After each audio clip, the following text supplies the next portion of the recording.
I guess the big question is, before we even look at this, are we noticing a shift in the way fighting games are designed? Are fighting games getting not more accessible, not easier, not more dumbed down? Are fighting games getting more aggressive? Can I count on my hand the number of releases in the past 3 to 4 years that have really strong offensive mechanics that are universal for every character, right? Can we do that? And I think we can start off pretty strong here by saying something like Drive Rush from Street Fighter 6, Drive Impact from Street Fighter 6, Wild Assault from Guilty Gear Strive for most characters, right? Some characters it's supposed to be a defensive mechanic, but generally Wild Assault is a very offensive tool. Offensive. It's a very offensive tool. Super Dash, Dragon Ball FighterZ, even though that game's older, right? Raging Chain from Grand Blue Fantasy Versus Rising. I'm trying to think of another one. And Reverse Legend Soul Charge, Soul Calibur 6, right? Like, you can, like, clearly in the way a lot of these games are designed, you can see that there is a shift towards aggression. And this tweet got dragged. This guy got, like, super duper dragged in this tweet that we're about to show, which I think is very odd. So the original tweet goes as follows. I've noticed that recent fighting games are having a paradigm shift towards aggression mechanics. Street Fighter 6's Drive Rush, Strive's Wild Assault, Grand Blue's Raging Chain, and even Tekken 8's new Heat system. We're moving past the age of footsies and neutral and into an age of Unga. I just want to be honest. I want to know, like, he already clarified himself that he means, he's not saying all old fighting games are footsie fighters. You can say here, allow me to clarify some things. I did not mean to imply that all old fighting games were footsie fighters. It's just a common observation that the most popular fighting games between the years of 2015 and 2025, Street Fighter V, MK11, Samsho, and Grand Blue Fantasy Versus, Strive Season 1, of course there are exceptions to this. My personal observations have been that ever since the fighting game renaissance started with Street Fighter 4, most fighting games have followed it began to design around specific trends. It happens at such intervals that you could easily divide them into eras where certain mechanics are prevalent, right? And in that vein, when you have all this extra context, which is good because a lot of times Twitter context is lost, or Twitter arguments lose context, right? So there is this problem where sometimes we don't fully agree with someone's point because we don't understand their entire point, right? Hey, what up, Creeper? Because we don't understand their entire point. And if what he's getting at is, since the fighting game renaissance, even as far back as Street Fighter 4, there is a shift towards aggression in mechanics, you could kind of agree, right? You could think of a lot of fighting games designed after Street Fighter 4. You know, Street Fighter 4 was hard as balls. That's some pretty fucked up aggressive mechanics. Ultra is a comeback mechanic, but inherently 100% an aggressive mechanic. Unless your name's Elena. Focus, a defensive mechanic used for offensive pressure, FADC, right? Mortal Kombat 9. I think I can just say Mortal Kombat 9. Do I have to describe anything in that game to tell you that its entire core focus was footsies and aggression, right? There was a key selling point of it being a return to a form for Mortal Kombat, which was about footsies, but very fast, aggressive footsies and neutral. Mortal Kombat X. Run button, for fuck's sake, run button, armor on fucking every move, right? Everyone had armored moves. Run button. EX launchers, right? Injustice 1, once again, don't have to talk about it. We don't have to do it. Soul Calibur 6, very aggressive fighting game. DOA 6, very aggressive fighting games. Tekken 7, still defensive in nature compared to most of the Tekken games, especially since the previous entry, Tekken Tag 2, but significantly more aggressive, and they continue to add more mechanics to make the game feel more offensive, right? Tons of fighting games after Street Fighter 4 seem to be designed with a more aggressive mindset when it came to the gameplay, right? Even Dragon Ball FighterZ. Dragon Ball FighterZ was essentially meant to be simple and intuitive for beginners, right? And even if you learn a Dragon Ball FighterZ combo, you're like, well, fuck, like, I'm getting hit by assists, I'm getting put in block strings, like, how do I even get in to do the cool, sick, nasty, crouch medium, stand medium, jump medium, light, down heavy? How do I do that? If I can't get in? Super Dash, Vanish, right? These tools were created to be more offensive. They are meant to be, so I can be aggressive with the homie. Yeah, I hope Diesel Legacy's fun. I'm a big fan of what it looks like so far. I'm trying to jump a motherfucker. Steal his Crocs! Somebody beat his ass and steal his Crocs. A lot of these more modern games have been designed with mechanics, not even characters, right? Because generally, the older trends, a lot of the time, it was certain characters, right? You think of like Super Turbo. People in the arguments against this, people are like, have you ever seen Super Turbo Vega? Huh? Have you ever seen Super Turbo Claw? Huh? Have you seen that guy before? It's like, okay, but it's just Claw and just Boxer, right? You look at the other good characters, like you look at like Old Sagat. He's throwing fireballs and anti-airing you. He's playing footsies. It's not fair footsies. It's not fair neutral. I didn't say that, but it is neutral and footsies and slow grounded play, right? Especially in a game with so much strong offense. Super Turbo has a lot of strong offense, right?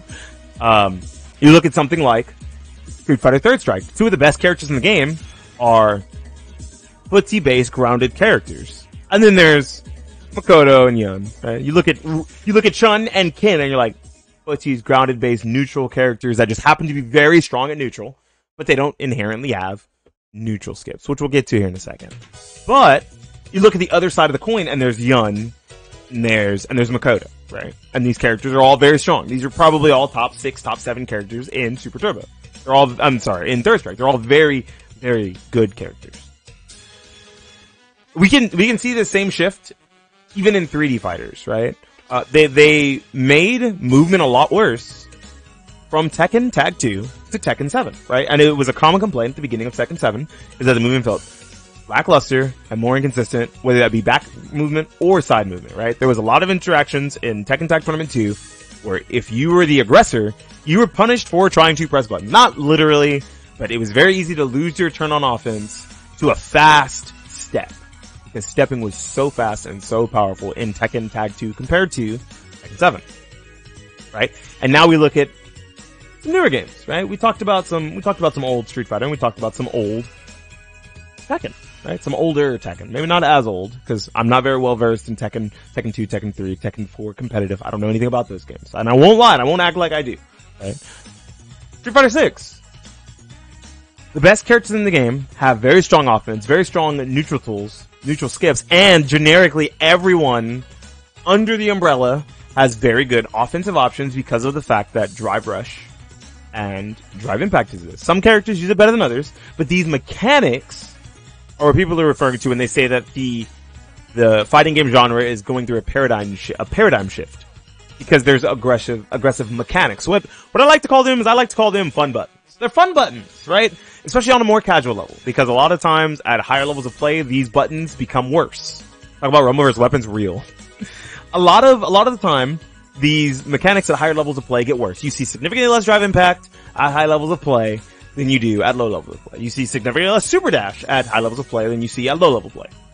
You see significantly less random rage arts at levels of play than you do at low level play, right? And that's generally the way the give and take of these mechanics work. These mechanics they're not scrubby mechanics. They're not broken mechanics. They're somewhere in the middle.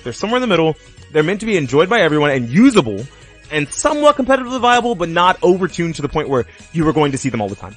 Minus Drive Rush, right? I think Drive Rush and Wild Assault are very explicit examples of, motherfucker, we wanted these to be really good, right? They're very specific examples of that. And generally, that's not how most of these mechanics work. Focus, you're gonna see focus a lot, you're gonna see focus stack a lot. You're not gonna see full charge focus stack a lot. But you will see regular focus dashing a lot in Street Fighter 4. These more aggressive mechanics serve to, if I may say this plainly, they serve to create a more layered game plan for both low levels of play and higher levels of play.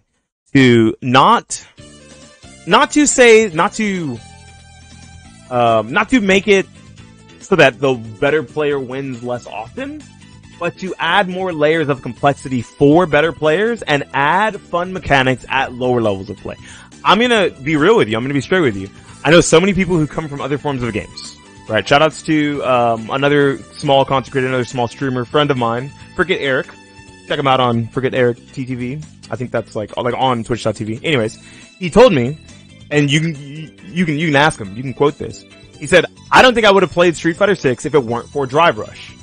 I don't really like the slow, grounded nature of Street Fighter in general. He said, man, I wish that Mortal Kombat 1 had a run button like Mortal Kombat X. Right? Some people, especially a lot of newer generation fighting game players, right? If you didn't come from games before 2009, you're not used to slower games, right? And I'm not to say that, you know, Guilty Gear isn't a fast game that existed before Street Fighter 4. Not to say that Soul Calibur hasn't had iterations that were very fast, Soul Calibur 2, Soul Calibur 3, right? That existed before Street Fighter 4. But there was definitely a mainstream modern shift to more games becoming more aggressive and having mechanics, not just characters that have buttons on them that are meant to be neutral skips, generic mechanics that make the game faster, that make the game more exciting to watch, and maybe a little more stressful to play if you're a high level player, a little more fun to play at a lower level. Right? And while I won't say that I don't think there was ever really an era of footsies and neutral, I don't think there was ever an era. Fighting game players are gonna lie to you. They're gonna say that they want you to play grounded footsie-based neutral. But they don't. They want you to play neutral so that they can use their most fucked up button in neutral that beats your character. That makes it so that unnecessarily you are not allowed to play the game. Right? Or they're gonna play a character that has really strong neutral skip. Right? And I think that the sentiment here is that they're baking neutral skips or fun buttons into the core system mechanics of a game. Not all of these are as egregious as others. Like I said, I think Wild Assault, very egregious. Street Fighter 6 Drive Rush, very egregious. Maybe even Tekken's Heat system with Heat Dash, making random things plus on block, and the Heat Engager being +1 on block, or Heat Smash, whatever it is. I can't remember the names off the top of my head, but the initial Heat button, right? I think it's like it's like 2+3 or whatever. That initial Heat button, or the Heat Dash that comes from buttons that are Heat Engagers. There we go. Those moves are all, I think, if I'm spitballing here, those moves are all plus on block once you Heat Dash. That's essentially a neutral skip. Sure, you can't be like really far away from someone, throw it out, and now you're in, but most of Tekken's neutral isn't played very far away. It's played relatively close in whiff punish range, and it's won with small backsteps, pokes, and sidesteps. So what happens if one of these Heat Engagers is a tracking move that's a mid? What happens? Essentially, you get Wild Assault. And if you look at it that way, then technically you get Granblue's Fantasy versus Rise. You get Raging Chain, right? Or you get Street Fighter 6's Drive Rush into plus frame button. So all of these mechanics don't inherently serve to detract from a greater skill of the players, especially at a high level play. I think at a high level play, it starts to matter less and less.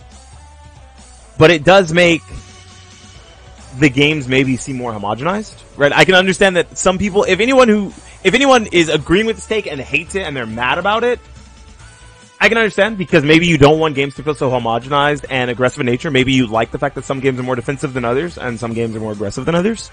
And that's the next thing I want to talk about in this same topic is not every one of these modern games, because of course there's clear examples, and he mentioned that there are examples where that isn't the case, have these mechanics that are served as fun buttons, right? I can name one off the top of my head in 3D and one off the top of my head in 2D. In 3D, there's no generic fun button in Virtua Fighter 5 Ultimate Showdown, which is inherently an old game, but it is modernly supported because it is on the PlayStation platform. You can play it on PS Plus for free if you had PS Plus. If not, it's like $30 now, but once again, you can play it, and it's modern. You want a fighting game, a modern 3D fighting game with no neutral skips, no fun buttons, no aggressive mechanics? Try some Virtua Fighter. If you want a 2D fighter that way, I think there's a lot of neutral skip buttons in this game. Okay, I'm gonna let you know now, there's no generic mechanic for it.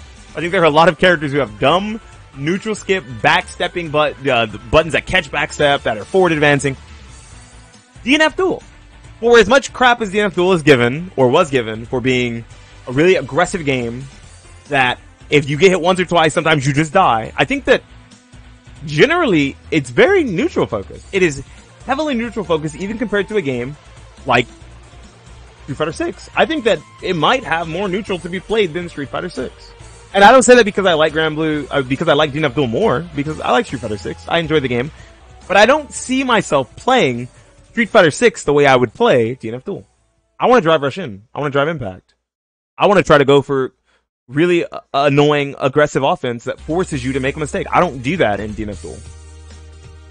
And I never did. I don't think I did. I did wall a lot, which is funny, but it wasn't inherently a neutral. It was a neutral dominating tool, but it wasn't a neutral skip tool. It's a neutral dominating tool. And there's a lot of moves like that. So, to sum it up, do I agree that there's a shift? Yes, absolutely. Do I think it's inherently a bad thing? Me personally, I'm a more aggressively minded fighting game player, so no, I don't think it's a bad thing. But I think that there is a point where you have to really catch your design decisions and reel them in, right? You don't want to let the ship get too far offshore, right? Because at that point, sometimes it's too hard to course correct. We saw that for years with Street Fighter V, right? Street Fighter V took years to become a really good game, and they course corrected. But do we need every AAA modern release of fighting games to have to go down that road where you're course correcting for 3 or 4 years before the game becomes something that people want to enjoy and want to play, to get your name out of people's mouths in a negative way, and to get your franchise's name out of the mud? No. So, I think it's very important, look at your game's core audience and understand where they want the game to lie. To a degree. Because Tekken has always been a more defensive game. So, I can understand people being very upset about Tekken being so aggressive now. Mortal Kombat generally has always been a very aggressive game. Even since the olden days with bad movement in Mortal Kombat 1 and 2. It's always been a very aggressive game. So, it being as aggressive as it is in Mortal Kombat 1, or as aggressive as people wanted it to be in Mortal Kombat X, isn't inherently a bad thing. Follow the flow of your most dedicated players. And create a game that is enjoyable for newcomers, which is what they're trying to do, and even seasoned veterans. I like a lot of the modern fighting games. I think we're in a great era of fighting games. We've got KOF, we've got a new Garo coming out, we've got Street Fighter 6, Mortal Kombat 1 for everyone who likes that, a new Tekken on the horizon, Uni 2, Granblue, Rising, Granblue 2, 1.5, whatever you want to call it. Tons of good fighting games are coming out. And there will be something in there for every single one of you, even in this age of aggressive mechanics. Hope you find something that you like and that you're going to enjoy for years to come. Anyways, if you liked the video, subscribe to the channel, like the video, comment down below about how you feel about a more aggressive shift in the way games are designed in the fighting game space. If you agree, if you disagree, if you like the direction games are going, if you're excited for any of these games being more aggressive than their predecessors. Don't want a new MVC game? Me too. Me too. Me too. This has been Beanie Thuggish, signing out and saying peace.